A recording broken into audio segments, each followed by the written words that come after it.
des jeunes femmes entrepreneurs et dont elles n'ont peut-être pas connaissance. Ben voilà, merci de me donner l'occasion de parler de cela. Alors, Fruital a fonctionné pendant de longues années sur fonds propres. Mais c'est une entreprise qui s'est développée et à un moment donné, on s'est dit que si on ne passait pas à l'échelle, quelqu'un d'autre viendrait avec de gros capitaux, reprendrait notre idée et qu'on allait être débordé et peut-être disparaître. Et donc, il fallait faire quelque chose et trouver du financement pour justement développer cette entreprise. Alors, du financement, eh bien, il n'y en a pas. Quand vous avez une entreprise agroalimentaire, que vous voulez vous développer, les équipements coûtent extrêmement cher, vous entrez dans un système de certification, de mise en place de procédures, ça coûte excessivement cher. Et les banques ne sont pas intéressées les banques commerciales ne sont pas intéressées à financer ce genre d'activité parce que, d'après elles, c'est trop risqué, alors que nous savons que le fait de contribuer au développement économique du pays, ça ne peut pas être risqué, ça peut être un challenge intéressant, mais ce n'est pas le challenge des banques, en tout cas des banques commerciales. Et puis, bon, vous avez des institutions de microcrédit, etc.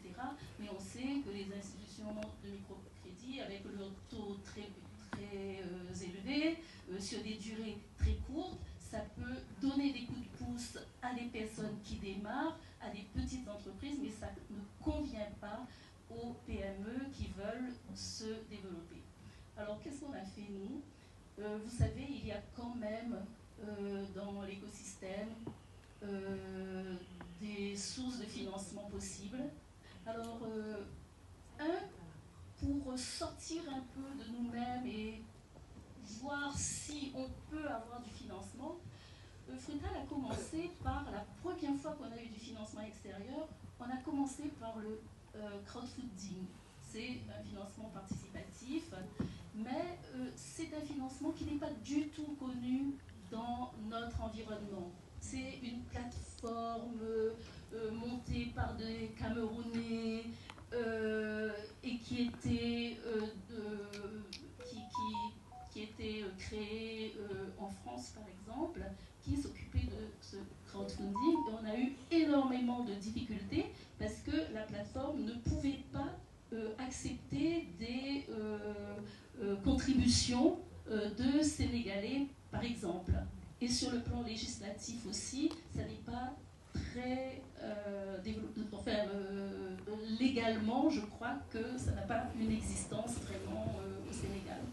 Donc, on a essayé cela, et surprise, le jour où on a lancé notre campagne de crowdfunding, on a reçu des appels d'amis, de parents, de personnes qui étaient intéressées par notre histoire et qui voulaient contribuer. Donc ça a été, et je pense que moi, s'il y a quelque chose à mettre en place pour les jeunes entrepreneurs,